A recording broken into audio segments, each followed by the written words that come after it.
परत तुझं रंगपंढरीमध्ये मनापासून स्वागत. थँक्यू. मराठी रंगभूमीवर आपल्या नावावर नाटक चालवणारे फार तुरळक नट आहेत आणि त्यातला तू एक आहेस. आणि आता तुझ्याशी गप्पा मारताना मला असं समजलं की आत्तापर्यंत तू केलेल्या नाटकांचे जवळपास 20,000 प्रयोग झालेत. हे बाबा, ही एनर्जी आणि हे सगळं तुला कुठून येतं आणि काय, आणि हा सगळा प्रवास कुठून सुरू झालाय हे आम्हाला खूप ऐकायचंय. म्हणजे मला गंमत अशी वाटते की 3-4 नाटकात मिळून एखादा नट ज्या व्हरायटीने भूमिका करणार नाही तेवढा तो एका नाटकात. तर हे तुझं सगळं जे रहस्य आहे त्यातनं आम्हाला सगळ्यांना काहीतरी मिळावं असं वाटतं आणि म्हणून हा सगळा तामझाम आहे तुझ्या मुलाखतीचा. सो मुळात जस्ट एक सुरुवात म्हणून की कशी सुरुवात झाली, तू बऱ्याच इंटरव्ह्यूज मध्ये सांगितलंयस पण तरी ह्या निमित्ताने परत एकदा सांग. एक तर आपण म्हणतो 20,000 वगैरे हे आकडेवारी कधी आपण केलेली नाही. म्हणजे मी त्या लफड्यात कधी पडलो नाही की किती प्रयोग म्हणजे पण की होत आहेत प्रयोग आणि करत राहायचं बस. 1985 साली मी महाराष्ट्राचे लोकधारा शाहीर साबळे आणि पार्टीमध्ये मी जॉईन झालो. त्यांचे शाहीर साबळेंचे जावई मंगेश दत्त ते आता हयात नाही आहेत, ते माझ्या भावाचे मित्र. आणि माझा भाऊ हा रेकॉर्ड डान्स म्हणजे पूर्वी रेकॉर्ड डान्स जाम चालायचा. आता छान नाचायचा रेकॉर्ड डान्स. हा, सख्खा भाऊ. तर त्याने त्याला विचारलं की तू येतोस काय, असं असं टीव्हीला चालू आहे दूरदर्शनवर महाराष्ट्राची लोकधारा म्हणून. तर तुलाच आहे, मला त्यात इंटरेस्ट नाही. तर मी म्हटलं मी येऊ का, थोडं चमकायला मिळालं टीव्हीला दिसेल म्हटलं, कारण मला नाचण्याचा काही गंध नाही. आजही मी खूप ऑफबीट नाचतो. तर तेव्हा मी बिनधास्तपणे विचारलं की येऊ का, आणि ते चल ये. मग मी त्या ग्रुपला जॉईन झालो आणि कोरसमध्ये उभं राहणं, मग कुठेतरी साईड रिदमला काहीतरी वाजवत बसणं, असं करत करत मग तिथे मला खूप फायदा झाला की ते कुटुंब चांगलं मिळालं. म्हणजे शाहीर साबळे आणि पार्टी म्हणण्यापेक्षा शाहीर साबळे आणि कुटुंब, जिथे खरंच आपले आजोबा, खरंच आपले आई बाबा, खरंच आपले भाऊ बहीण आहेत का, तर अशा पद्धतीने त्यांनी तो सामावून घेतला होता ग्रुप त्या पूर्ण त्या फॅमिलीने. त्यामुळे आम्हाला ती फॅमिलीच वाटवते. आणि तिथे गेल्यामुळे मला असं वाटतं की ते खूप चांगले संस्कार झाले असतील माझ्यावर. एकंदरीत रंगभूमीवर कसं वावरायचं आणि कसं बोलायचं, कसं चालायचं. त्यामुळे शाहीर साबळे म्हणजे माझ्यासाठी शाहीर साबळे खूप मोठी व्यक्ती आहे, ज्यांना पहिल्यांदा आपण रंगमंच हातात दिला असेल. मग तिथे आमचा ग्रुप झाला. मी, अंकुश चौधरी, केदार शिंदे, अरुण कदम, संतोष पवार. केदार शिंदे हा शाहिरांचा नातू, मुलीचा मुलगा. त्यामुळे मग आम्ही त्यात लोकनृत्य करत असतानाच बाबांचे काही प्रहसन असायचे त्यात त्या कार्यक्रमात, म्हणजे भारूड किंवा गणगणवून बतावणी. तर आम्ही एकदा डेअरिंग करून त्यांना म्हटलं होतं, केदार म्हणाले की आम्ही करू का भारूड.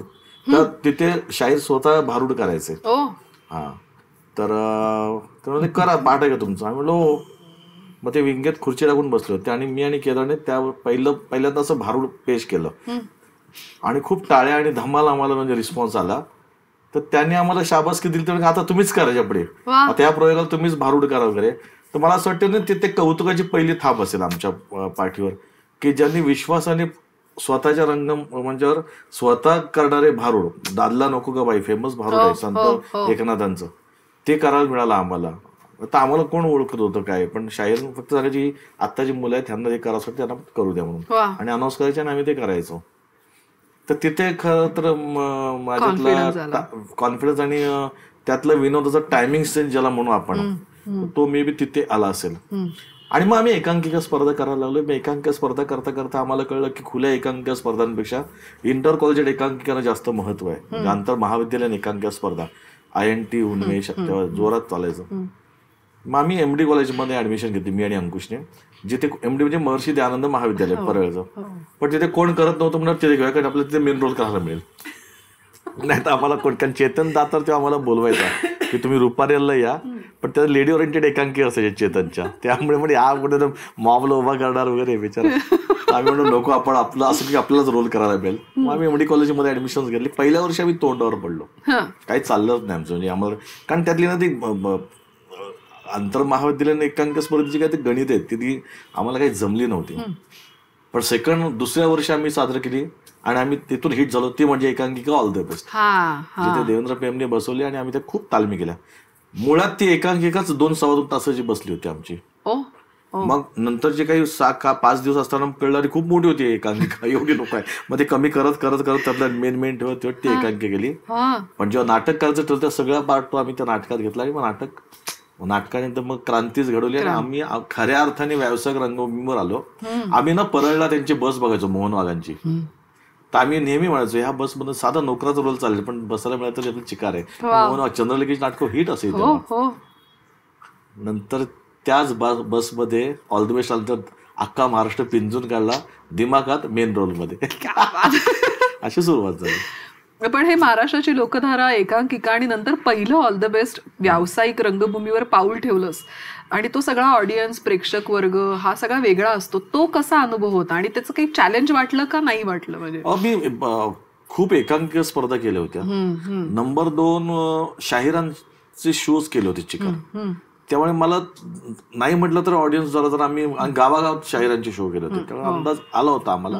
आणि ऑल द बेस्ट मध्ये माझा रोल होता मुक्याचा, जो मी मुका होतो त्यात. आणि त्या वर्षाचं बेस्ट विनोदी अभिनेता माझ्याकडे बक्षीस आहे. एकही वाक्य न बोलता विनोदी अभिनेतेचं बक्षीस आहे.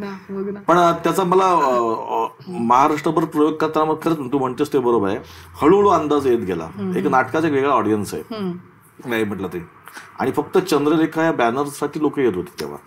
आणि मग आमचं नाटक म्हणजे आम्हाला नावानिशी कोण ओळखतच नव्हतं. आंधळा, मुका, बहिरा अशाच नावाने म्हणजे अरे तो आंधळाचा रोल करतो ना, हा मुक्याचा करतो.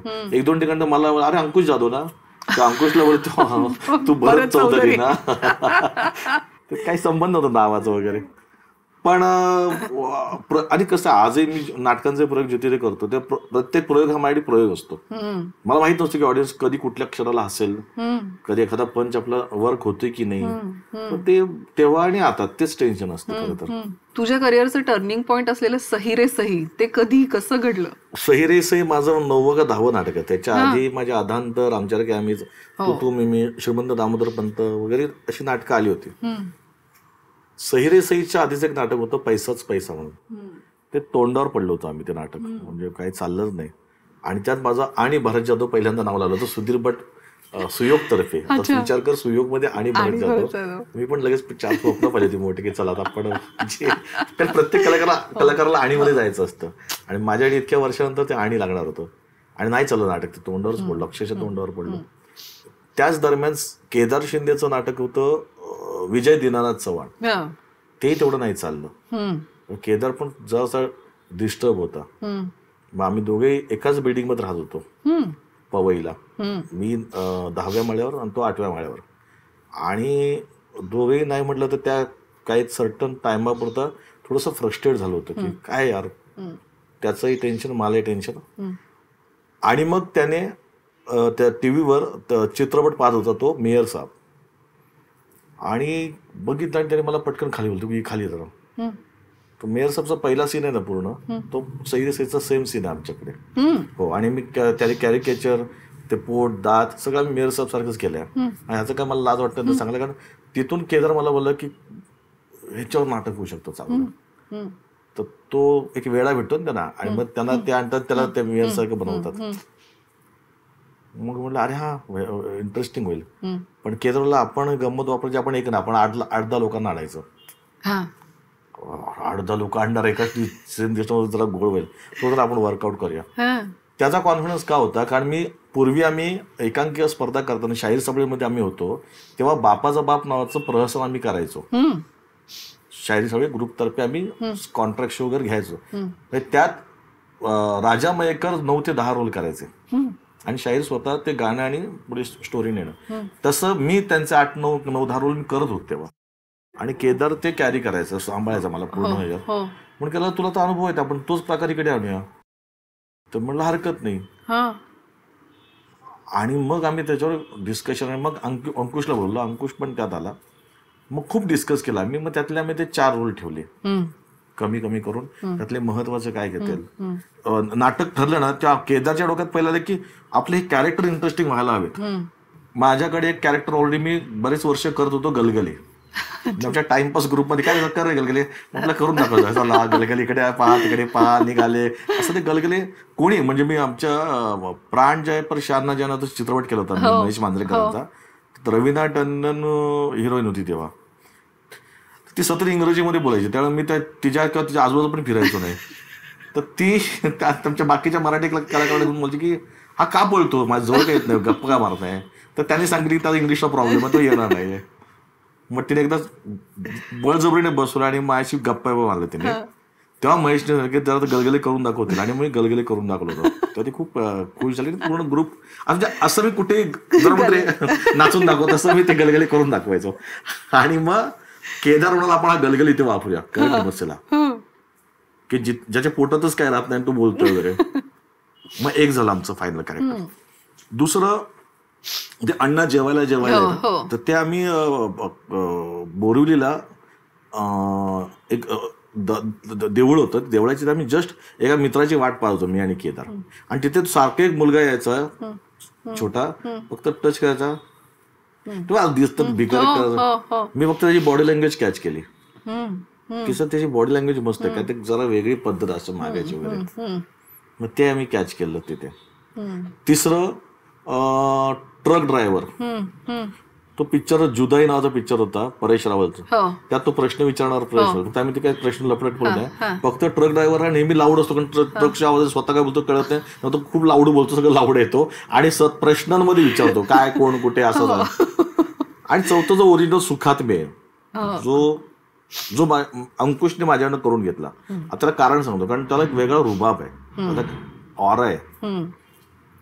मध्ये 2-4 वेळेस तो इंग्रजी वगैरे बोलतो, एक वाक्य 2-3 वाक्य.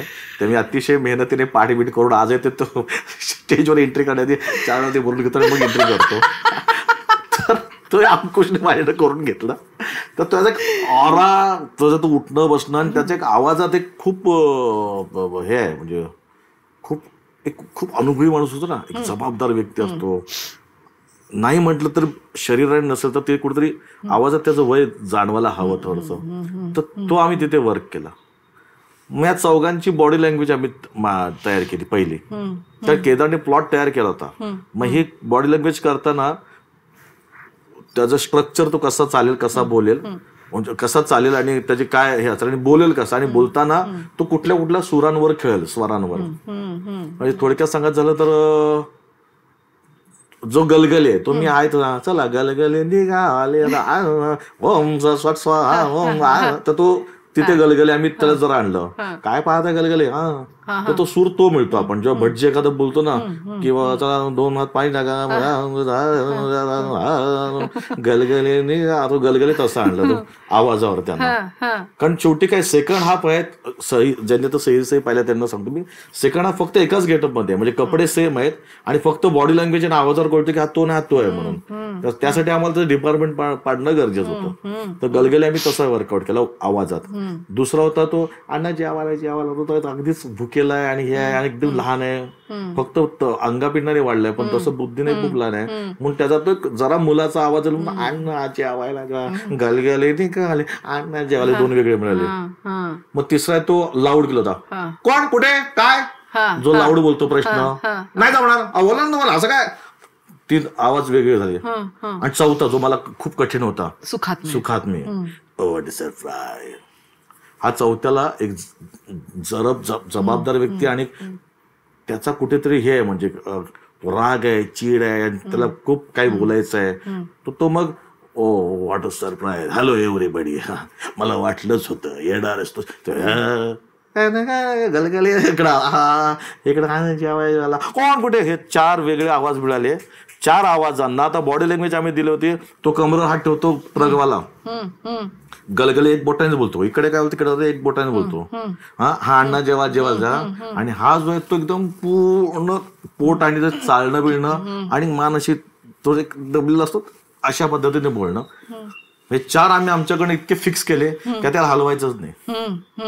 माझ्याकडे अजून एक कॅरेक्टर होतं, जो केदार बोलले की नको लोक कॉन्शियस होतं. एक आम्ही कॅरेक्टर असं पडलं होतं, पाहिलं होतं की जो इथे बोलतोय आणि इकडे कोण बोलतो ना त्यांची नावं, म्हणजे समजा तिसरी व्यक्ती करत बसेल, अरे मला तो दिलीप भेटला होता आणि तुझ्याशी मी बोलतोय, अरे परवा असेल तो दिलीप भेटला होता, दिलीप परवा भेटला होता मला, हे असं करून सांगणं आम्ही कॅरेक्टर वर्कआउट पण केलं होतं. आता समजा मी तुझ्याशी बोलतोय काय ग मधू कशी आहेस काय वगैरे. आता हा बोलता मधलीच हा बोलतो ना दिलीप परवा भेटला होता, काय ग मधू कशी आहे, दिलीप परवा भेटला होता. मग आता तुझ्या स्टोरीत तुझ्याशी बोलताना ह्याची पण 2 नावं, त्याची 3 नावं, तो कुठे माती खातोय का, तो कुठे शाळेत गेलाय, तो ह्याच्या स्टोरीत पण तो येणार शाळेत जाऊन आला तो, पण तुझ्या स्टोरीला कुठे ब्रेक न करता विकास हे आम्ही करत होतो मी. बापरे डेंजर आहे. आणि खूप टाइमपास आहे तो, म्हणजे गलगलीच्या 5 पटीने वर आहे तो. फक्त केदारला की हा सगळा गोंधळ, गलगले पण तसंच बोलतोय.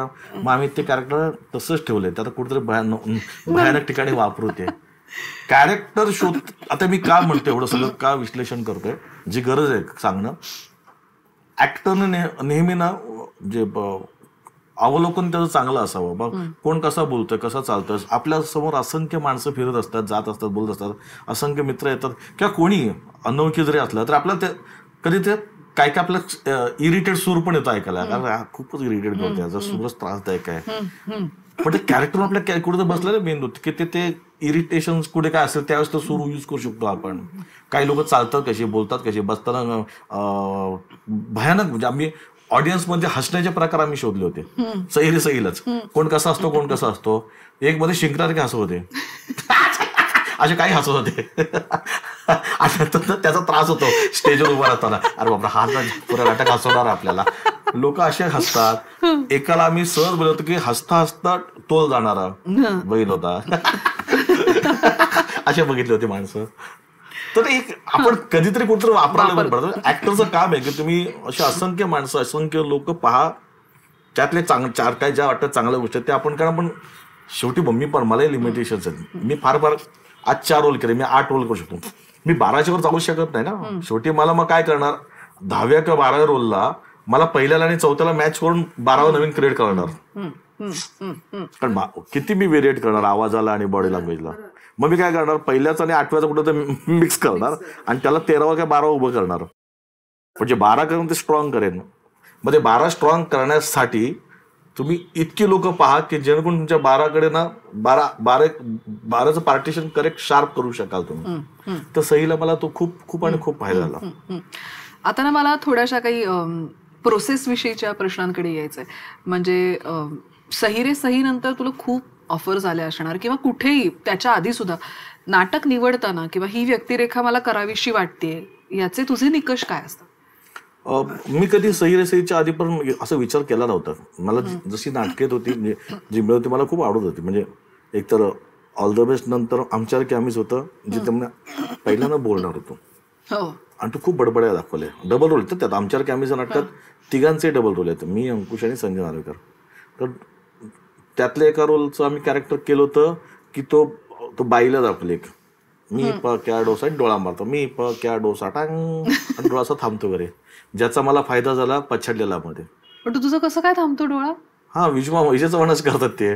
नाही तेव्हा मी ह्याला पक्या डोसाला केली होती खूप प्रॅक्टिस आमच्यासारख्या आम्हीला. कारण त्या नाट्याचे पण 550च्या वर प्रयोग झाले त्याचे पण.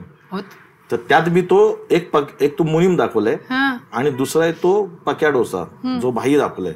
मग तो असं थोडस गेवाला तो भाई आहे आणि तो बोलताना त्या डोळा बोलतो म्हणजे मी क्या डोसा एकेकांना असा मारे ना टांग असं तो गप्पा मारतो. असं मी केलं होतं. बघ आता मी त्यावेळेस केलं ते नाटक. कधी आलं होतं 96ला आलं नाटक. मग 2004 साली पछाडलेला शूट केला. तो बरोबर मला तिथे तो मालक विजूमामा करतात ना ड्रॉइंग, तर ते मला पूर्ण मिळालं करायला. ते मला म्हणाल मी पण डोळा मारमत कॅरेक्टर चेंज कर, त्याच भूत अंगात येतात ना माझ्या, त्यात तो मला फायदा झाला. जे कुठेही कॅरेक्टर म्हणजे वाया जात नाही. तर ते आमच्या कॅम्बिज मध्ये केलं होतं मी. त्यामुळे ही मधली पण नाटकं खूप महत्वाची आहेत की त्यावेळेस केदारचं होतं, नंतर श्रीमंत दामोदर पंत केलं, त्याच्यावर वेगळाच किस्सा आहे ते म्हणून मी सांगेनच. एक तर श्रीमंत दामोदर पंत हे नाटक केदारला नाटक नव्हतं ते आमच्याकडे. एक आमचे शिवाजी मंदिरचे विलास म्हणून आहेत, विलास जाधव, आता हयात नाही आहेत ते, त्यांनी केदारला सांगितलं होतं की लक्ष्मीकांत बेर्डेसाठी एक नाटक लिहि. तर आम्ही सगळे खुश. केदारला आपल्या ग्रुपपैकी केदारला लिहायला मिळतं म्हणून, आणि आम्ही कुठलीही काही गोष्ट की आम्ही इम्प्रोवाइज करतो आणि त्या गोष्टीकडे करतो. मग काय बघ केदार डोक्यात होतं की चाल आपण घरच्यांचे नाव ठेवतो ना, आजोबांचं नाव मुलाला ठेवतो वगैरे. म्हणजे आता माझ्या घरात देखील आहे तसं. म्हणजे माझा 2 नंबर भाऊ आहे ना, त्याचं नाव हरिभाऊ आहे आणि माझ्या वडिलांचं नाव गणपत हरिभाऊ जाधव आणि त्याचं नाव हरिभाऊ गणपत जाधव आहे. तर तो नेहमी कधी चिडतो मध्येच वगैरे, उगाच काय हरिभाऊ हे नाव आहे का ठेवायचं वगैरे असं. त्याला मी राजू म्हणतो, पण तो माझी मोठा 2 नंबर भाऊ येतो. तर केदारला समजा आपण असंच काही प्रकार केला आणि तेच आजोबा आले तर अरे गंमत आहे. मग आम्ही इम्प्रेस करायला लागलो ते. मग त्या दामोदर पंथात ते गणपत शांताबाईजी बडबडतो ना मी, ते माझं इम्प्रोजेशन मधलं होतं ते. मग जेव्हा केदारला की तूच कर आता, मग नको लक्षात दुसरं शोधूया त्यांच्याकडे, हे आपणच करूया. माझ्या खरी आई वडिलांचं नाव आहे त्यात.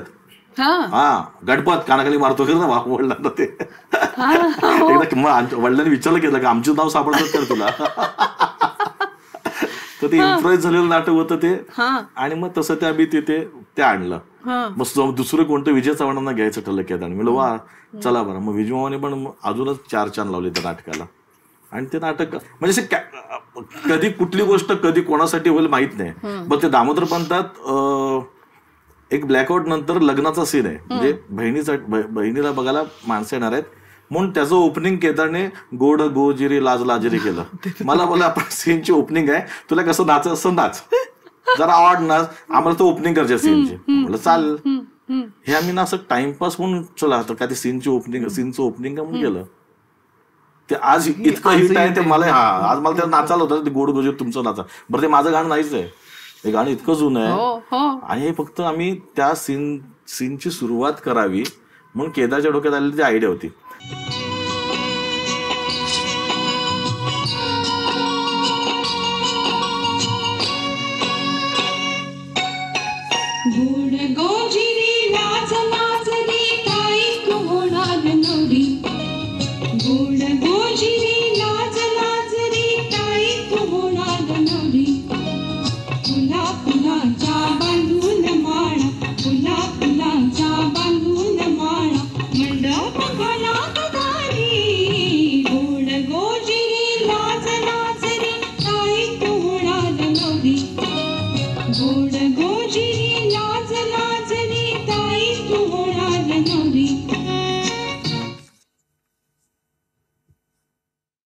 मग आता सैरे सई मध्ये परत येतो मी. जेव्हा सैरे सईचं आमचं डिस्कशन चालू होतं, ह्याच गाण्यावर किती झालं बघ. सैरे सईचं डिस्कशन चालू होतं. केदार बोलला की आता तो अण्णा जेवायला येणार आहे, तेव्हा आलं की त्याला पहिलं ह्या गाण्यावर नाचूया. तो म्हटलं मी नाही नाचणार. आधी ऑलरेडी एका नाटकात मी दामोदर पंथात नाचलोय सेम गाण्यावर, दुसरं तू ते ना गाणं. तर तो म्हणाला नाही कराशे करणार नको बोलस, तू गेला खड्ड्यात. तो चिडला होता माझ्यावर बोलता होता. म्हणलं तू पण गेलास खड्ड्यात म्हणून. मी 10व्या माळ्यावर, तो 8व्या माळ्यावर, दोघा मी भांडून गेलो. अंकुश लगडे ना काय कोणाची साथ द्यावी का, अंकुश आमच्याकडे तेव्हा गप्पा मारायला आला होता. मग तो आला मला भेटायला. तो मी नको रे एवढं काय, त्याला एक गाणं बदलतोय तू ऐकत का नाही वगैरे. मग त्याने बसलं, मध्यस्थी घेतली. मला की बघ ऍक्टर म्हणून तुझं बरोबर आणि डिरेक्टर म्हणून त्याचं बरोबर की त्याला वेळ घालवायचा नाही. ते एका गाण्याच्या सुरुवातीने कळलं की हा ऑफबीट आहे म्हणून. आपण एक काम करा, दोघांचं ठेव, दोघंही बरोबर आहेत, एक शो करायला काय हरकत आहे. पहिला शो बघू, नसेल तर तू तुझ्या पद्धतीने कर. मग पहिल्या शोला टाळ्या खणखणा आला. तिथून तर अजून आजही त्या सीनला एंट्रीला गोड गोड टाळ्या वगैरे येतात. हे केदार शिंदे. कुठे कसं काय लिंक लागेल आणि कुठली गोष्ट हिट होईल आपण सांगू शकत नाही. फक्त त्या सगळ्याच्या मागे जेन्युनिटी होती, श्रद्धा होती आणि केदारला गॅरंटी होती. जेव्हा सैरे सई नाटक येण्याआधी मलाही वाटलं होतं नाटक चालेल, मजा आहे, धमाल होणार आहे. पण केदार राजू नार्वेकर जो निर्माता हयात नाहीत, त्याला त्यांनी सांगितलं होतं की काउंटरला फावडा घेऊन बस, इतकं कमवशील त्या नाटकात, असं केदार इन ॲडव्हान्स बोललं होतं. आणि मला वाटलं हा एवढं का बोलतोय, नाटक चालेल पण इतकं नाही असं. आणि पहिल्या शो पासून हाऊसफुल टचवूड आजपर्यंत. आज 17 वर्ष आहेत ते नाटक. त्या 17 वर्ष करतोयस तू. बरं, त्याने आपलं आयुष्यच बदललंय. म्हणजे मला कामं, त्यामुळे पिक्चरमध्ये मला घेतलं. कोण विचारतो पिक्चरला मला. म्हणजे सांगायचं उद्दिष्ट काय आहे की म्हणजे केदारचं, माझी संपूर्ण टीम आज प्रत्येकाचं घर चालेल त्या नाटकावर. तर मेहनत कुठेच वाया जात नाही. ह्यातून मला सगळ्यांना सांगायचं होतं की तुम्ही प्रामाणिक मेहनत करा, श्रद्धेने करा काम, चला उपयोग होतो. थोडा अलीकडे पलीकडे होतो, जरा उशिरा होतो, पण तो जो होतो तो खणखणीत असं देऊन जातो. मला इतक्या वर्षात मिळालेलं खणखणीत सैरे सई, जे मला जे आधीचं माझं टेन्शन होतं सगळं होतं, सगळं बाजूला सरून स्वतः एक म्हणजे लग्न माझं 95ला लग्न आलं होतं. सैरे सई येईपर्यंत मी असंच होतं आधांतरी सगळं. मिळाले पैसे नाही, चालेल, होय नाही. नंतर मग मी घर आणि सगळं करत बसलो. त्यावेळी असं एक यावं लागतं आणि येतंय प्रत्येक नशिबात आणि येतच हो. तुम्ही जर प्रामाणिकपणे करत असाल काम तर तुम्हाला इथे वाढून ठेवलेलं मिळतं, जात नाही कुठे. मला तर परत ह्या आपल्या अभ्यासू प्रश्नांकडे यायचंय. लगेच जरा अध्यात्मात गेलो ना लगेच. नाही तोही हा अँगल महत्वाचा आहे सगळ्यांसाठी. नाही आम्ही का म्हटलंय तर कारण सांगतो. आपले इथे ना बरेच कलाकार मी पाहिलेत, एक 25 किंवा 15 शो झाले की थकतात. चल रे काय तेच करायचं. अरे पण ऑडियन्ससाठी तो पहिला शो असतो ना. आज माझा पण 3,000च्या वर झाली सही रे सही. आज मला जर तिथे लाफ्टर किंवा एंट्रीला काय आलं नाही किंवा तो पंच वाजला नाही माझा म्हणजे तर मी डिस्टर्ब होतो. अरे काय रे काय चुकलं का आपल्या कोणात. तर आमच्या टीमला पण मी सतत असं धारेवर धरतो की प्रयोग आहे. बाकी तुम्ही टाइमपास काही करा, 2.5 तास टाइमपास नाही, प्रयोग झाला पाहिजे. कारण लोक आजही तिकीट काढून येतात तुमच्यासाठी. तर आपलं काम आहे त्यानंतर म्हणजेच काय की तुम्ही कंटाळता कामा नाही. आज आमचे ते बरेच मी कलाकारांना पाहतोय ना, एक 50 शो वगैरे झाले की त्यांना खूप झालेत आणि आता काय ठीक आहे रे ऑडियन्स जरा या रे. तो ऑडियन्सला काय डाऊट होतं, तू कर ऑडियन्स आपोआप उठणं टाळ्या वाजवत तुझ्यासाठी. तुला कुठं नाही येते ही एनर्जी, तू ही टिकवतोस कशी एवढे 3,000 प्रयोग. अगं आशीर्वादच आहे मी समजता रसिक प्रेक्षकांचा. आपण एकतर एंट्रीला मी पाया पडून जातो, सगळेच श्रद्धाळू मित्र आहेच म्हणा, पण तुम्हाला तुमचं कळते का आणि लोकांनी तुम्हाला उचललं की कळतं पटकन की आता ग्रीप धरली. ह्या 2 का 3 पंच जर पहिले सुरुवातीचे आले नाहीत आता मी डिस्टर्ब होतो आतमध्ये. आणि जरा ऑडियन्स जर असं स्लो असणार, जरा थंड असणार, त्याला आता आपल्याला चावी द्यायचं काम आपलं. पण नंतर तो खुलत गेलं की बस सुटतो आपण. पण ती जजमेंट तुम्हाला 2-3 पंच मध्ये येते आणि जेव्हा पंच येतो तिथून आपली एनर्जी चालू होते. मला एक असा प्रश्न विचारायचा आहे की नाटकाची संहिता आपण निवडल्यापासून ते तालमी सुरू होईपर्यंत तू मधल्या वेळामध्ये काय करतोस? एकतर जसं एक नाटक आपण वाचतो आणि कळतं की आपण हे करायचंय, तर तिथून ते डोक्यात कॅरेक्टर तुमच्या ठेवायला पाहिजे. आणि एकतर पहिलं म्हणजे मी आधीच ओपन सांगतो मी की माझा रोल काय वगैरे हा विचार पहिला बाजूला काढायचा. जेव्हा पहिल्यांदा आपण स्क्रिप्ट वाचतो तेव्हा की गोष्ट काय आपलं ऐकू पाहिजे. गोष्ट इंटरेस्टिंग असेल ना तर मग कळतं की आपला रोल पण इंटरेस्टिंग होईल. कारण अधांतरमध्ये इतकी गोष्ट चांगली आहे, माझा रोल नव्हताच त्यात. म्हणजे मी वाचलं पूर्ण झालं, पण नाटक आवडलं, पण मी मंगेश कदमला विचारलं अरे मला रोल नाही यात. म्हणजे आहेत ते फक्त 4 ओळीच एका वेळेस. तो कॉमेंट्री बोलतो, मी सांगतो कॉमेंट्री काय काय ते, बाकी ते बाप मी करू की नको. मला मंगेश बोललं की माझ्यावर विश्वास ठेव, मस्त होईल हा रोल. तू म्हटलं चला नाही नाटक चांगलंय. मग मी ते केलं, मग माझा फायदा खूप झाला मला. त्या तो रोल पण इतका छान मंगेशने वर्कआउट केला की तो सगळ्यांचं फ्रस्ट्रेशन त्याच्यासमोरच निघत असतं. आणि तो स्वतः पण शिकल्यानंतर त्याला नोकरी मिळते त्याचं एक वेगळं फ्रस्ट्रेशन आहे आणि घरात हे वेगळं फ्रस्ट्रेशन आहे. अशात तो द्विधा मनस्थिती आणि एक सर्टन एज असते ना, लग्न पण झालेलं नसते, नोकरी नाही काय नाही, त्यातले ते कल्प्रिट मनाचं वय असतं. आणि मग ती शेजारची बाई पण दिसते, तिच्या पण जवळ घेतो तिला वगैरे, ते सगळंच अधांतर ज्याला सगळंच अधांतरित असलेलं ते कॅरेक्टर होतं. ते मला खूप भावलं होतं. आणि मला त्या वर्षात जो 3 का 4 ठिकाणी मला त्या नाटक त्या रोलचं मला बक्षीस पण मिळालं होतं. आणि मला दुसरं बक्षीस चांगलं मिळालं ते म्हणजे त्या नाटकावर मला एक मोठी सिरियल मिळाली, ती म्हणजे प्रपंच, जी प्रतिमा ताईंनी ते नाटकावर मला ते केलं. नंतर मी एक फिल्म केली झिंगचिक झिंग नावाची, खूप छान. त्या बक्षीस मिळालं त्या फिल्मला, पिक्चरला मला त्या रोलला मिळाले. तर ती जेव्हा माझ्याकडे फिल्म आली वाचायला तर मी त्या नितीन नंदनला विचारलं अरे पण हा रोल माझा नाहीये म्हणून तुम्हाला माझ्याकडे का आलायस. तो बोला मी तुझं अधांतर पाहिलं होतं, मला माहिती तू करू शकतोस. म्हणलं तुला वाटतं नाही विश्वास मग करतो. आणि तो रोल केला होता झिंगचिक झिंग मध्ये. तर हा असा फरक पडतो कुठल्या छोटा जेवढासा रोल आहे करू की नको. मग केल्यानंतर त्या म्हणजे गोष्टीला महत्व द्या, त्या गोष्टीला महत्व दिलं आणि रोल काय झाला असं म्हणेन मी. पण तू काही वाचन करतोस किंवा माझं तेवढं डिस्कस खूप करतो मी. वाचन तेवढं माझं होत नाही, फार फार तर त्या नाटकापुरता किंवा काय वाचेन मी, पण मी डिस्कस खूप करतोय. कारण गोष्ट समजा मला माझ्या अँगलने मला कळली नसेल तर डिरेक्टरच्या पॉईंट ऑफ व्ह्यू नक्की त्याला काय तू त्याला कुठल्या वळणावर नेऊन ठेवतं ते बघत असतो मी. आणि पूर्ण नाटक किंवा फिल्म जेव्हा वाचतो ना तेव्हा माझ्यासाठी मी एक वेगळं लिहून ठेवतो की मला काय करायचंय काय नाही करायचं. ते काय असतं म्हणजे एक तर मी कोणाला फेस करतोय, एक तर गोष्टीला काय फेस करतोय मी, नंतर मी कुठल्या कुठल्या कॅरेक्टरला फेस करतो आणि कशा अनुषंगाने माझं कॅरेक्टर ते कसं फिरतंय. म्हणजे त्यांचं नातं काय ऑफकोर्स. हा म्हणजे आता समजा मी आता काय सांगलं कुठला अधांतर जर तो विषय असेल समजा आपल्या समोर, तर अधांतर मध्ये माझं फ्रस्ट्रेशन हे आहेच आहे.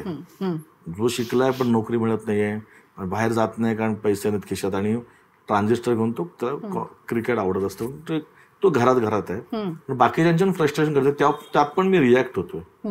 काही चुकीचं नाही, ते पण प्रॉब्लेम आहे. बहिणीचा हा प्रॉब्लेम आहे, मोठा भावाचा तो वेगळा प्रॉब्लेम आहे.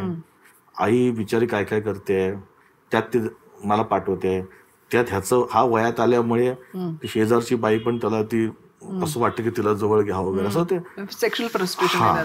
तर ते सगळं ना ते लिहून काढतो मी. अच्छा ह्या काय इथे करत असेल, तिथे काय आहे ते काय, मग ते तुझ्या स्वतःच्या ग्राफला बरं पडते कॅरी करताना. म्हणजेच काय तुझ्या रिॲक्शन्स किंवा काय असे कटकट वाटणार नाहीत. एवढं पण चालेल माझे, म्हणजे 1 2 3 असं बघणं वगैरे ते जात नाही. तुझं त्या सगळ्यांबरोबर जाशील ना तर ह्या ह्याच्यातून त्याला जाऊ शकशील, तिकडनं अरे हा हे पण आहे असं जाऊ शकतो. फ्लो राहतो म्हणजे तुम्ही त्या कॅरेक्टरमध्ये राहण्यासाठी. अजून कुठल्या नाटकाची उदाहरणं देऊ शकतोस की त्यावेळेला तू असं काही अभ्यास केला होतास आणि काही नोट्स तुझ्या काढल्या? पछाडलेला पिक्चरचा मी केला होता, कारण मग नाटकात मी सहिरेसमध्ये माझे रोल वेगवेगळे करतो. पछाडलेला मध्ये कसं होतं, भूत माझ्या अंगात येतात आणि मग मी त्याप्रमाणे मग त्यांचे मी कॅरेक्टर काढले होते सगळे की काय काय. तर त्यात पण तसं होतं की त्याला तो अण्णा जेवायला टाईप पाहिजे होता महेश कोठारेंना. तर मग ते बाबा लगीन आहे ना, बाबा लगीन ढिंचांग ढिंचांग हे माझं आहे. अच्छा. हा तर त्याला बाबा तर लगीन होत नाही, हा बाबा लगीन ढिंचांग ढिंचांग वाला. नाही ती बाकीची मंडळी आहेत ना, 4 लोक माझ्या अंगात येतात आणि मी तसा वागतो. तर मला त्याच्याकडे तसं करून घ्यायचं होतं, कारण तो नवीन होता, अमय मुलगा होता तो. दिलीप भाईनं मी काय सांगणार, मग मी काय करतो, रात्रभर माझं शूटिंग असं, दिवसा ह्यांचं शूटिंग असतं. दिलीप भाई, कारण त्याचं फ्लॅशबॅक असतं ना, दिलीप भाई, विजय चव्हाण, विजू मामा आणि वंदू मावशी आणि तो मुलगा, त्या चौघांचं. तर मी ह्या मुलाला मी सांगितलं, कारण तो माझ्या लहान होता सुद्धा, मी समजावं की तू असं कर. आता दिलीप भाईनं मी काय सांगणार, मग दिलीप भाई मग बघितलं तर दिलीप भाईंचा मला एक सूर माहित होता, दुर्गे त्याला पूर्ण दुर्गे सूट सूट डोट डोट डोट डोट. तर त्याने 3-4 सिक्वेन्स मी लिहून काढले, यांचं हे आपण रिपीट करू शकतो जे आपल्या अंगात आलं. मग विजू मामाला विचारलं तुम्ही काय करणार, म्हणजे मला ती करायचंय. विजू मामा मला डोळ्यातलं येतं मारतं ना, असं मी पण तेच मारेन, मला करते असं चालेल म्हणजे सोपं. आणि वंदू मावशीचं माझं काय कळत होतं काय करायचंय, तू सांग मी काय करू, मी तसं करते, असं नको तुम्ही सांगा मला काय नाही. मग ते असं ते नाकाचं आहे. तर त्या इकडे करतात, आता मला अजूनही जमत नाही, ते इकडे करतात. म्हणून येईच ना ते, मग म्हणलं हे तर करायचं. त्यांनी शॉर्ट पण दिले तसे. आज सांगतो मी कॅमेरा समोर, मी विरुद्ध दिशेला केलेलं आहे, कारण मी ते थांबलो. कारण मला ना नंतर माझ्या अंगात सगळे झटके येतात ना, त्यामुळे सगळ्यांचं करतो ना, दुर्गे सोड सोड, मला मला मला बाबा लगेन, ते इकडेच केलंय मी. इकडे लक्षात पडलं नाही, अरे कुठे थांबवते तेवढ्यासाठी. आणि त्या पिक्चरला देखील महेश कोठारे कटिंग करणार होते. तो म्हणलं एक काम करा, माझे जेवढे अंगात भूत भीत येतात मी करतो ना, तुम्हाला एक कट नका करू, ते तुम्ही पूर्ण घ्या. म्हणतो अरे बरं, तो 10,000चा डबा आहे. म्हणतो हो चालेल, मला खात्री आहे मी करणार व्यवस्थित, फक्त आपण टेक्निकली व्यवस्थित बघून घेऊया. मग ते सगळे मोठे शॉट्स अंगात भूत येतात वगैरे, ते मी सगळे मोठे शॉट दिलेत. त्यात त्याने आयडियावर मस्त केलं, बाजूला भूत असं दाखवून तो पण घुसवलं वगैरे, ते केलेलं बघ त्याने, ते मस्त केलं नंतर. पण मी ते वन शॉटच केले होते, कारण मी कट करून परत दुसरं रूम जा, तिसरं जा, ते वेगवेगळ्या अँगलने कुठे करणार, मला ते मॅचच करता आलं नसतं. तर त्याने ते ऐकलं माझं, आणि मी ते सगळे बहुतेक सगळे सीन आहेत ना, ते अंगातले येतात, झापझाप जातात, होतो ते चेन, ते सगळे वन शॉटच घेतले. त्यामुळे ते मला ते करायला बरं वाटलं. राजन ताम्हाणींनी एका नाटकाचा हे सांगितलं होतं की तू त्या नाटकासाठी स्पेशली शिट्टी शिकलास, तर तो किस्सा मला ऐकायचा आहे. वेलकम जिंदगी नाटकात मी शिट्टी वाजवत असतो, पण त्याच्या आधी मी नाटक करत होतो, मास्टर ब्लास्टर. त्यात मी शिकलो खरं तर, कारण मला आयुष्यात कधी शिट्टी वाजवलीच नाही, आणि मला जर कौतुक असतं खुशी काय वाचायला, मग मी शिकलो खास ती शिट्टी. पण ती शिट्टी शिकताना खूप त्रास दिला सगळ्या लोकांना. म्हणजे मी नाटकाच्या बरंच दौऱ्यात जायचो मी सईच्या, त्यात पण रात्री कधी उठायचो, कारण ती आली पाहिजे लवकर, नाटक जवळ, तारीख जवळ आली आहे. मी शिकलो ती त्या नाटकासाठी, पण त्याचा उपयोग ह्या नाटकात मला वाटलं होतं. पण वेलकम जिंदगी नाटक असं आहे की जिथे वडील त्याला म्हणतात की तू शिट्टी नाही वाजवत, हल्ली पूर्वी वाजवायचंच, तर नाही आता काय ह्या वयात काय वाजवणार, असं वय बी नसतं शिट्टी वाजवतो. बघता इथे तो वाजवतो शिट्टी, बघ अजून वाजव, खुश होतो. आणि जेव्हा एंडला जेव्हा ते मरणार असतात तेव्हा ते मला म्हणतात की मी गेलो की तू शिट्टी वाजव. तो म्हणतो असं कसं नाही होतो, तो नाही, तू वाजव. अरे आनंद व्यक्त कर की तुझे वडील इतके वर्ष जगले. आणि तो सीन सुरू होतो आणि ते जातात आणि त्याला खऱ्या अर्थानं जमतच नसतं शिट्टी वाजला त्या कॅरेक्टरला, कारण वडील गेल्यानंतर कोण असं वाजवेल ना. मग तो प्रयत्न करतो आणि मग एक एनर्जी आणतो, तो शिट्टी वाजवतो. मग तो सीन हायलाईटला जातो. त्यामुळे शिट्टीचं महत्त्व त्या नाटकात इतकं मोठं होतं हे माहीत नव्हतं. पण मला त्याच्या आधी थोडी शिट्टी समजत नव्हती काय, कधी सहज म्हणून त्या नाटकात जरा शिकलो आणि लगेच त्याचा फायदा ह्या नाटकात झाला. मग आज मला बरं आहे, मी कोणी शिट्टी वाजवत. बरं, मगाचपासून तुझ्या बोलण्यामध्ये टायमिंग आणि हा शब्द येतोय, तर म्हणजे काय ह्याचं विश्लेषण नाही करू शकत मी. पण कारण हा प्रश्न मलाही आमच्या सुरुवातीला ग्रुपमध्ये पडायचा. काही बोललो आणि विनोद आला आमचा, तर समोर अरे ह्याला म्हणतात टायमिंग, असं पाहिजे टायमिंग.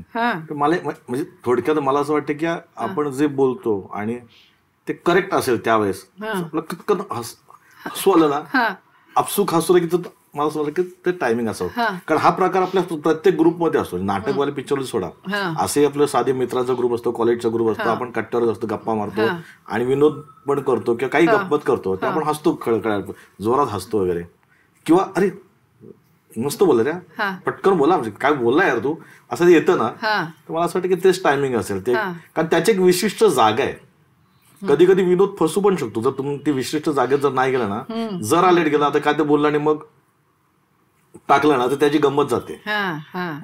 पण टायमिंग मध्ये मला असं वाटतं की जास्त मार्क त्याच्यात पण आपण एक हे पाडूया, उत्स्फूर्त टायमिंग असेल ना तर तो मजबूत आहे.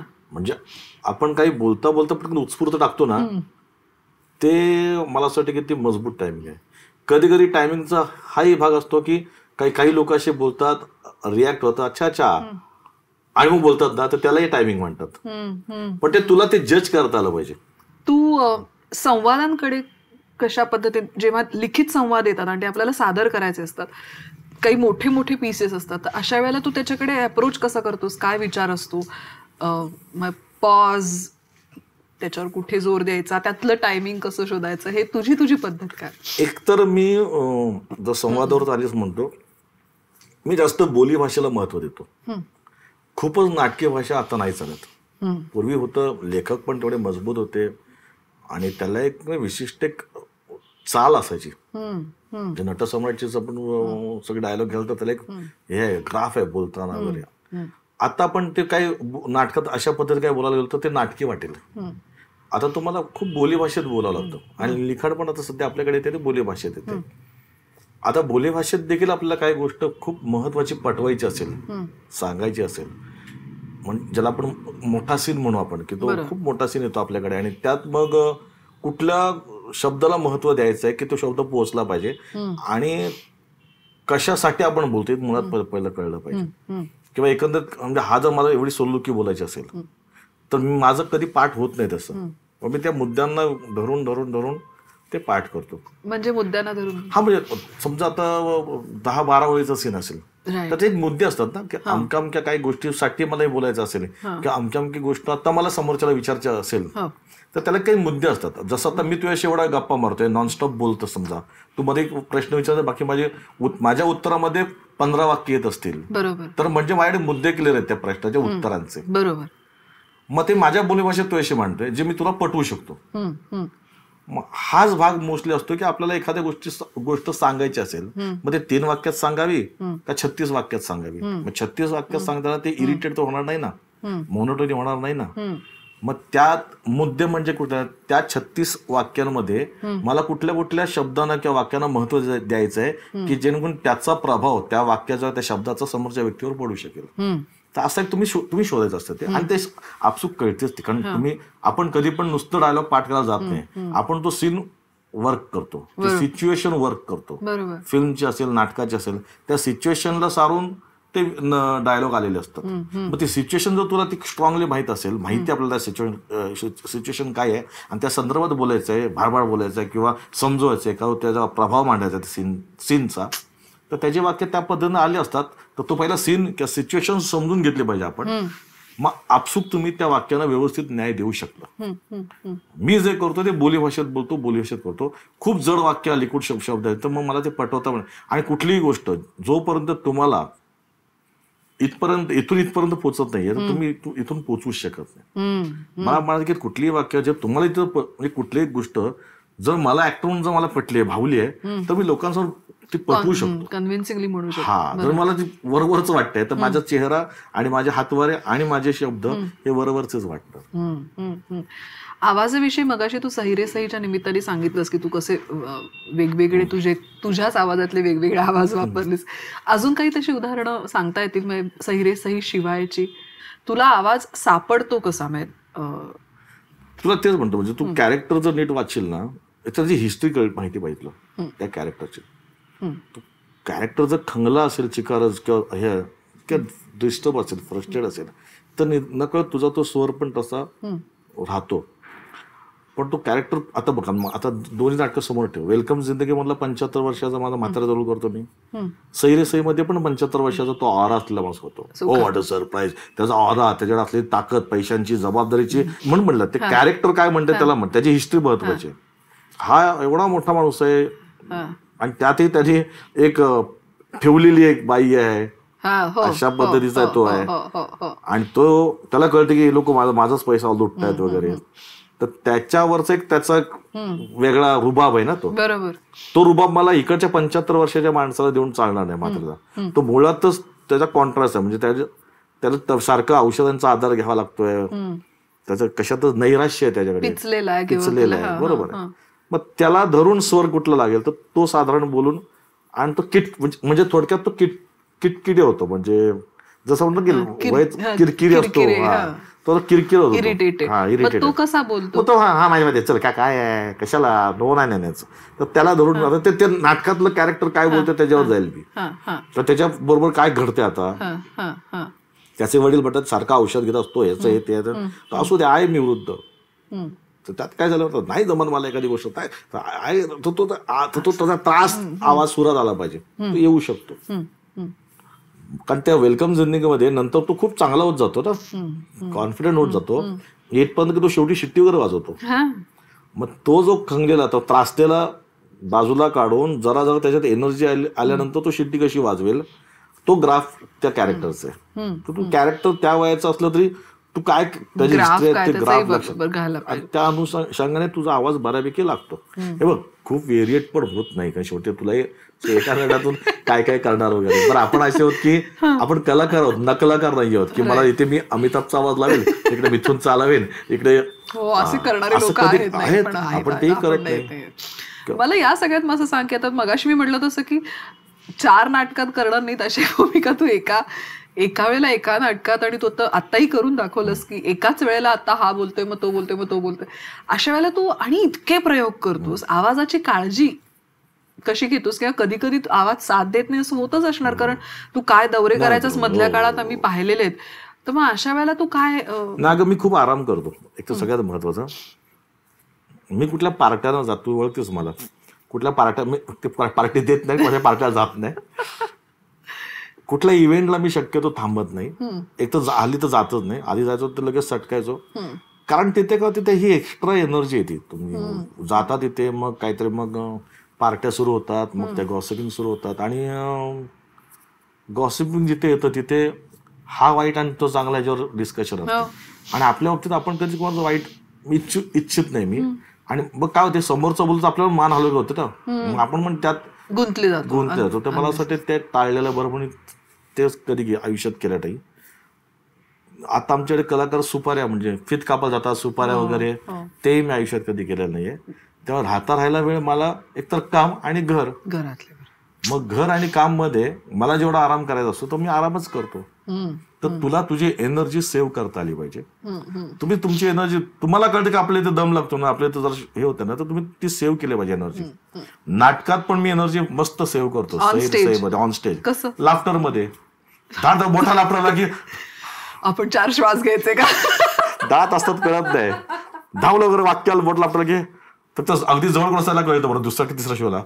हा तिसरा प्रयोग आहे ना, जास्त एनर्जी लागला तिथे आपण.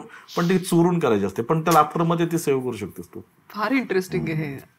आणि आता मला असा एक प्रश्न विचारायचा आहे की तू इतक्या वेगवेगळ्या केदार बरोबर केलीस नाटकं, देवेंद्र पेम, मंगेश कदम, निपुण सारखा आता तरुण दिग्दर्शक त्याच्याही बरोबर तू काम करतोयस, राजन ताम्हाणे, अजूनही काही नावं माझ्याकडनं निसटली असतील. त्या सगळ्यांकडनंच ऍक्टर म्हणून आपण काही ना काहीतरी मिळवत असतो, घेत असतो, शिकत असतो.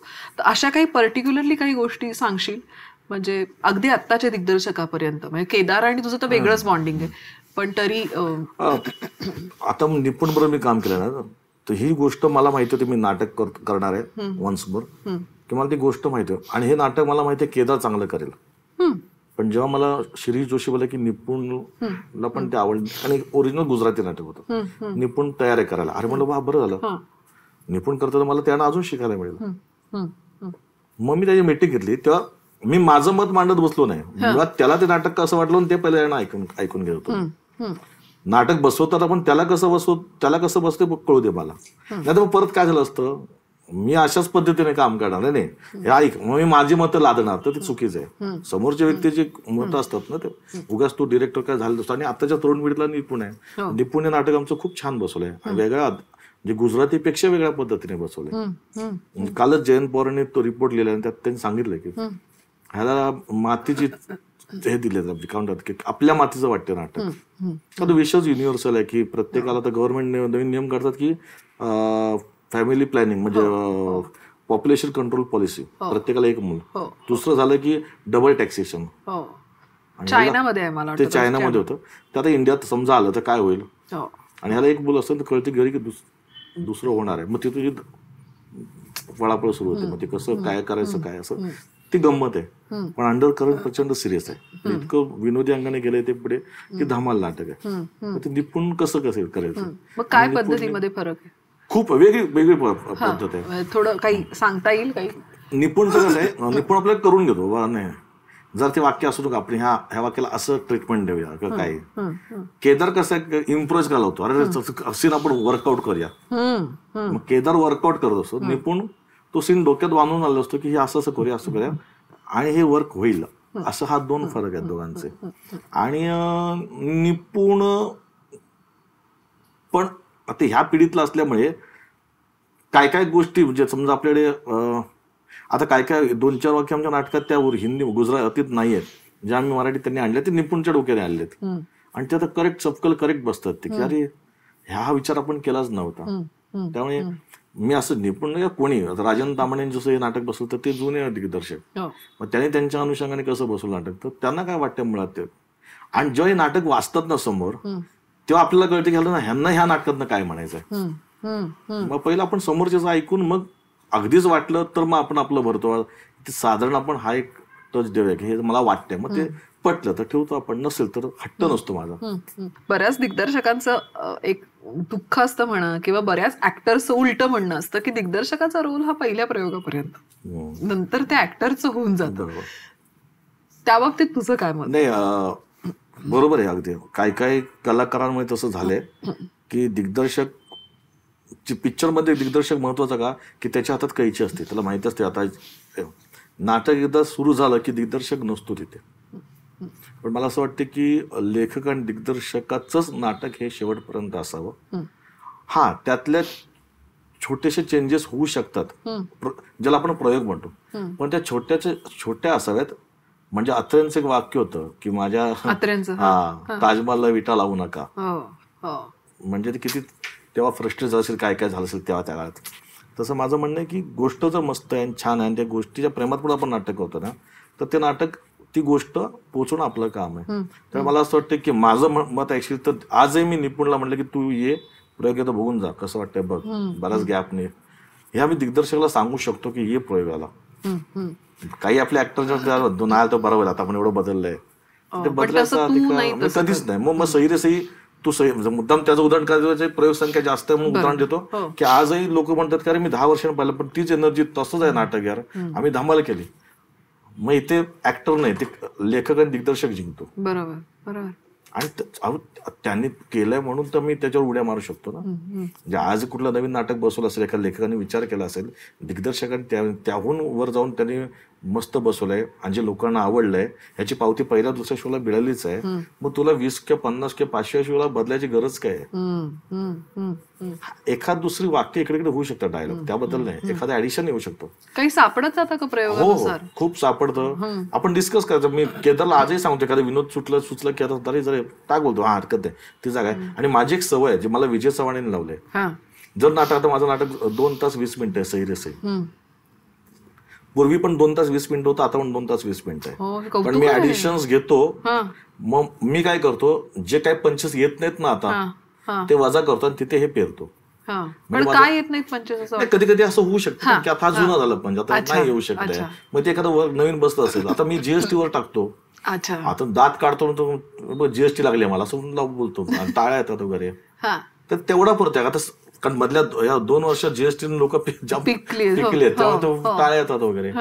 तर असं एखाद दुसरा आला तर ठेवतो, पण त्याच्या आधी कुठला फालतू ज्यातला विनोद येत नाही तो कट करतो. मग म्हणजे माझा ड्युरेशन वाढत नाही, ड्युरेशन तेवढंच राहतं. आणि तू दिग्दर्शकाशी बोलतोस? खूप बोलतो मी. काही चांगलं तर नक्कीच बोलतो. असं आहे किंवा म्हणून तो बोलतो परत ये प्रयोगाला बघ, आणि त्याला वाटलं की बरं, मग तो सांगेल कधी ते जर नाही चालेल कट करतो मी. पण तिथे माझा हट्ट कधीच ठेवत नाही की माझं मी किती वर्ष काम करतो ह्याचा अनुभव वगैरे काही ठेवत नाही. त्या नाटकाच्या गोष्टीच्या प्रेमासाठी आपण करत असतो. बरंच सहकलाकारांबरोबर कसं नातं असायला हवं एखाद्या नटाचं? सहकलाकार नाही, तो कलाकारच आहे शेवटी. आपले ते काय होतं, आणि वाला असतो आणि सहकलाकाराला आला की तो जरा त्याच्या मताप्रमाणे चालतो, स्टेजवर पण एरवी पण बाहेर आणि आत पण. मला असं वाटतं की त्याने तसं सहकलाकार नसावं, तो नाटकातल्या रोल प्रमाणे सहकलाकार असावा. नाटकातला कलाकार जर मेन रोल जर भिकाऱ्याचा रोल करत असेल आणि सहकलाकार जर मालक असेल तर त्यांनी मालकासारखंच वागायला पाहिजे आणि दम द्यायचं तसं. कधी आपली असं होतं की सॉरी म्हणजे मी मोठा कलाकार जास्त ओरडू नको अंगावर वगैरे असं होऊ शकतं, पण ते तसं नसावं. तुझे काही उदाहरणासहित सांगू शकशील तुझं ज्यांच्याबरोबर चांगलं ट्युनिंग आहे? आणि उदाहरण द्यायची गरज नाही, सही रे सहीचं इतकं मोठं उदाहरण आहे. फक्त लेडीज बद्दल आहेत, पण जेंट्स आम्ही जवळ सगळी टीम कित्येक वर्ष एकत्र काम करतोय. माझी इच्छा पण होत नाही त्यांना काढायची कधीच, कारण त्यांनी इतका हातभार दिलाय मला. आमच्या नाटक इंडस्ट्रीला एकमेव उदाहरण असेल आतापर्यंत कलाकार का टेक्निशियनची रिप्लेसमेंट व्हायच्या, एकमेव उदाहरण असं आहे की सही रे सहीचं निर्मात्याची रिप्लेसमेंट झाली. तिथल्या मॅनेजर पासून इस्त्रीवाल्या सगळे सोडून माझ्यासोबत होते. याला म्हणतात सहकलाकार. आता याच्या पलीकडे काय उत्तर देऊ? प्रयोगाच्या आधी तू म्हणालास की तू आपल्या स्वतः बरोबर असतोस. अजून काय विचार असतो तुझ्या मनात प्रयोगाच्या आधी? अगदी स्टेजवर जाण्यापूर्वी तू कसा असतोस? नाही, खूप शांत असतो, मस्करी करत नाही, काही नाही. एरवी मी टाइमपास करतो नाही असं नाही, पण एंट्रीच्या आधी वगैरे शांत असतो. विंगेत मी माझ्या आता सही रे सहीच्या एंट्रीला पण मी प्रत्येक विंगेत चालू नाटक झालं ना, माझी एंट्री काहीतरी 4-5व्या मिनिटाला आहे. 2-3 मिनिटं मी फक्त ना हे डायलॉग बोलत असतात ना, ते वरचे माईक फक्त बघत असतो की बरोबर कॅच होत आहेत ना, कुठला माईक असं सगळं बघत असतो मी. साऊंड बरोबर लागलं ना, लोकांना ऐकायला येतं, हे सगळं आपण बघत असतो मी टेक्निकल. आणि लगेच माझ्या एंट्रीला उभा राहतो मी, म्हणजे मी नाटकात असतो. आणि ते गरज आहे ग, नाटक आहे शेवटी. तुम्ही किती काही म्हणा, आपण स्विच ऑन स्विच ऑफ वगैरे आपण म्हणतो, सगळं मान्य आहे, पण तुम्ही सिन्सिअर गरजेचं आहे. कारण प्रयोग आहे तो काहीही होऊ शकतो नाटकात. मग तुम्ही 3000 प्रयोग करा किंवा 20,000 प्रयोग करा. असे काही किस्से? All the best. त्यात मुख्याचा रोल करायचो मी. भरपूर दौरे, सतत शोज होते तेव्हा. शेवटी माणूस मी, सर्दी खोकला होणारच. चालू शो मध्ये मी शिंकलो आणि सॉरी बोललो होतो, मुक्का असून अशी सॉरी असं बालगंधर्वच्या थिएटरला. आणि पहिल्या रांगेतल्या बायकांमध्ये हा बोलला काय का, मी संजयला डोळा मला जाऊ दे पुढे चलत. त्यांना भास झाला असेल. नाही असलं भास झालं काही नसेल, होऊ शकतं असं, काही होऊ शकतं. सही रे सही मध्ये पडलोय मी. म्हणजे मला फोकस इतका महत्वाचा वाटतो की एका वेळेला तू जेव्हा सेकंड हाफ मध्ये करतोस हा फोकस. नाही, मी अजून नाही चुकलोय. एक्झॅक्टली, तो कुठून आणतोस तू फोकस? अरे मी लोक मला विचारतात, चुकणार तर नाहीच, पण तुम्ही पण प्रार्थना करा की मी चुकू नये. कारण एक जर एंट्री चुकली ना माझी, सगळं जमवतं नाकी न येते.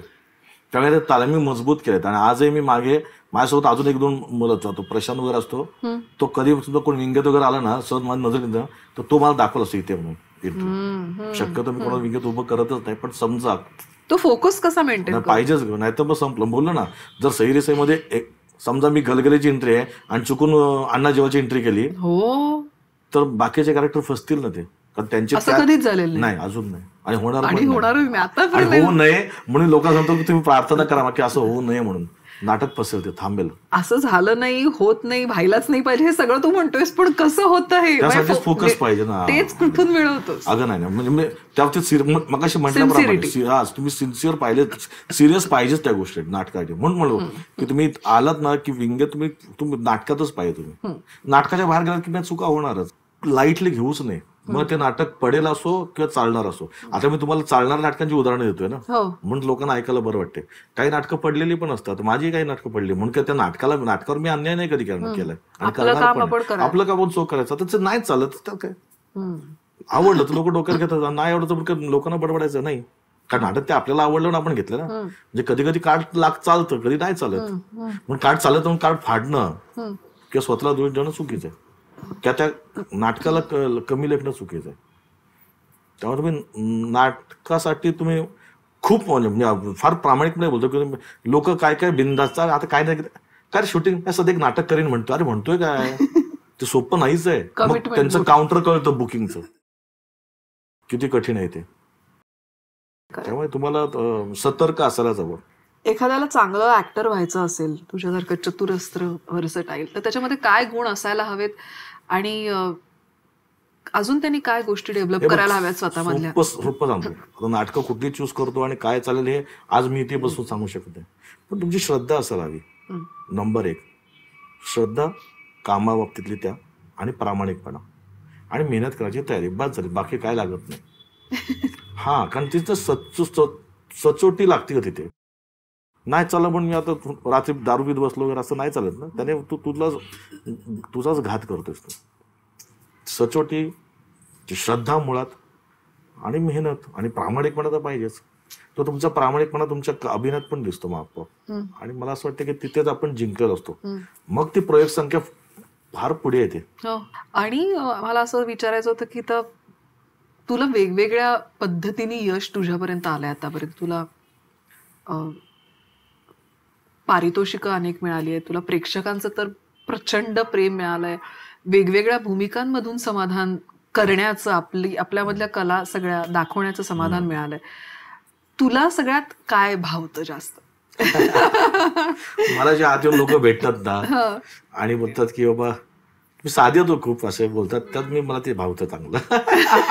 कारण त्यात काहीतरी आपल्याबद्दलचा एक विचार गुण येतात स्टेजवर भेटायला. जेव्हा शो संपलं की लोक भेटायला येतात ना, ते बराच कधी विचार करतात की हा कसा असेल, काय आहे, क्या बोलेल की नाही, का भाव होईल का, असं काय.